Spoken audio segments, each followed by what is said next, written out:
I'm Guy McKinnon, this is Eddie Hearn, and this is TKO Boxing. Eddie, we are here in Sydney. Things are warm, things are feeling good, and they're warming up and waiting for George Kambosos to come in.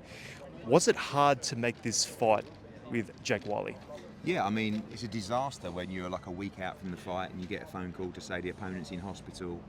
You know, we're going to see what happens over the next 25. It's like, guys, you can't see what happens over. You're in hospital, right? We know how dangerous this sport is. And then from there, you've got to flick the switch and find an opponent. Now, we all know how difficult it is to get to Australia, the travel time. Really, we need an Australian opponent. When we first arranged this fight, Jake Wiley was in my mind because I love all Australian fights. You know, we saw it. I know it was Australia against New Zealand, but we saw that recently with Joe Opetaia against Naika. It works, and I would love to give the opportunity to a young fighter like Jake Wiley who could go and change his life on Saturday night. You know? Yeah, 100%. So all of a sudden, we put the call into Steve Della. I had to speak to and shout out as well to Matt Rose at No Limit because Jake was due to fight on a card upcoming. Big shout out. Everybody recognised what a huge opportunity this was for Jake Wiley. You know, and that's really what it's all about. And now you say to the kid, go on then. Right, you're making great money on Saturday night, that's one thing. But number two, you beat Kambosos, mate. Your life changes forever. Going to get a matchroom contract. That's the fairy tale. Yeah. That's the story. I think someone said to me, you can't eat legacy. That was you. Yeah. It's true. Like, listen, I'm always guilty of dreaming. But it's a tough sport. And it's your livelihood and it's your future. So you've got to bank money.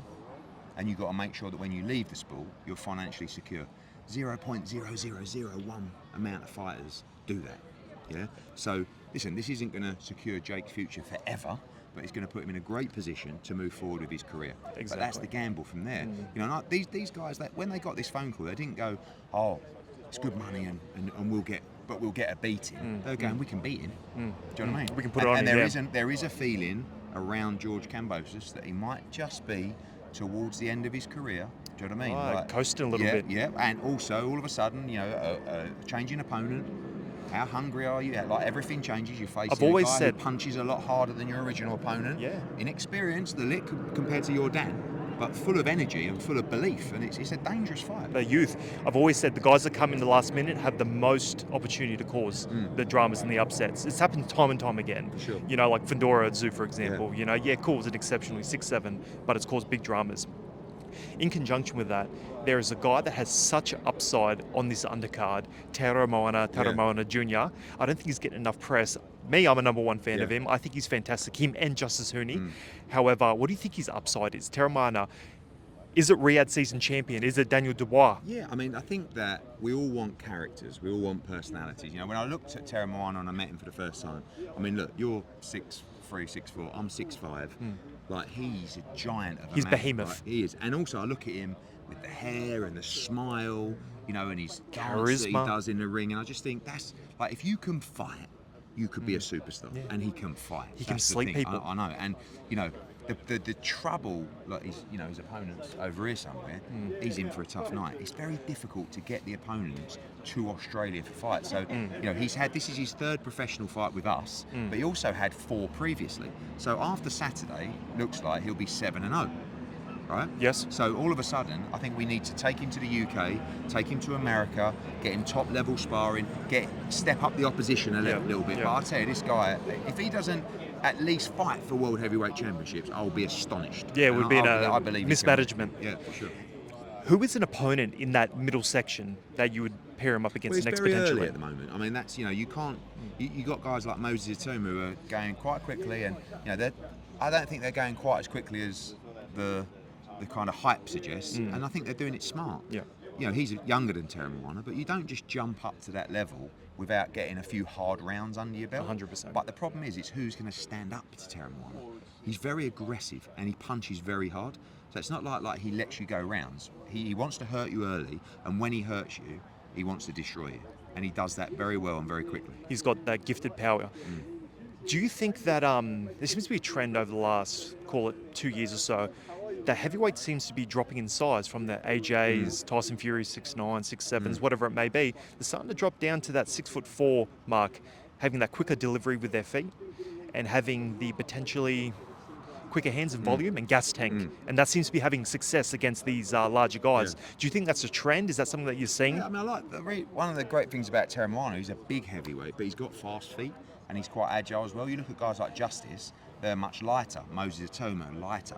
You know, the proof will be in the pudding when they step up against the bigger guys. You know, guys like Bacoli, Jarrell Miller, you know, even AJ, Tyson Fury. These are 18 stone guys, 19 stone. You know, and it's difficult when you're giving away 3 or 4 stone, and you've got to rely on your attributes of your feet and your movement.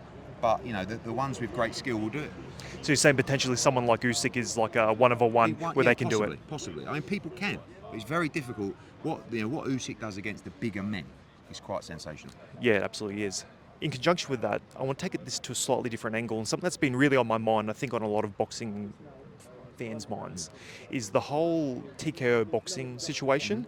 I'm just wondering if you know any more about that, and on top of that, with the UFC, do you enjoy their matchmaking sort of league style where the best has to fight the best, as opposed to where it's potentially slower in boxing due to a multiple amount of promoters? Yeah, I think that the TKO model is going to be sort of control over fighters of probably a lower level to the world champions and the young fighters, guys that are looking for the opportunity, that they can say, right, you're fighting you fight you, no arguments, in you go. Boxing is a very complex business, and it's a pain in the backside, and it's out of control, to be honest with you. And I don't think they'll enjoy trying to control it, because you can't. It's out of control. But I think there is a model that works where, you know, you got to understand, these UFC guys, those young MMA fighters, their dream is to sign up to the UFC. And once they get in, they'll sign anything and they'll fight anybody. Well, they don't have a choice in the UFC. That's not going to work in boxing. But it will work at a certain level. Do you know what I mean? I think that's where they'll start, and I think it's a great thing. You know, people talk about, I don't know about Dana White in boxing. Why not? Like, he's a huge name. He's a great promoter. TKO is a great company. So, you know, let's welcome them in and see where it goes. I don't know what I think sometimes. I'm like, well, you want the best fighting the best, but there's something about it which I'm like, it suggests a monopoly, and monopolies aren't good for industries. Correct. But the very best fighting the best. You know, listen, 50-50 matchups at any level are great. Amazing. But fight fans, a Riyadh season has brought the best fighting the best. Correct. Do you know what I mean? So we'll see how it plays out. Yeah, race has been fantastic. In conjunction with that, final question, is there a potential in 20 years, if this is successful, with the backing that TKO has, that this could even take over the industry completely? I don't think so, because I don't think you can ever take over this industry unless you're prepared to acquire everything and everybody and spend billions of dollars doing so. Maybe that's the plan, but difficult to control the Wild West, which is boxing. Correct. Oh, and one more thing, actually, that there's been rumours out there, and they're very, very rumour-esque. I just want to address with you directly because we have you here. There's been rumours that you want to move on from boxing and then move on, sell Matchroom and say, I'm going to retire at 45 or whatever it is. Not yet. Is that true? Is there anything to that? No, it's just one of the Twitter rumours, and I sort of saw that. I was like, really? You're writing me off already? I don't plan to necessarily promote shows like Bob Arum and Frank Warren in the 70s and 90s, you know, like. But whilst I've got a passion for boxing, I'll always be here, and I love boxing inside out. So you're not getting rid of me just yet. So I don't put any timeline on it. One day I might wake up and go, I'm done. But that ain't happening anytime soon. So don't think you're getting one over me yet. Happy with that. Cheers, mate. Thank you, Eddie Hearn.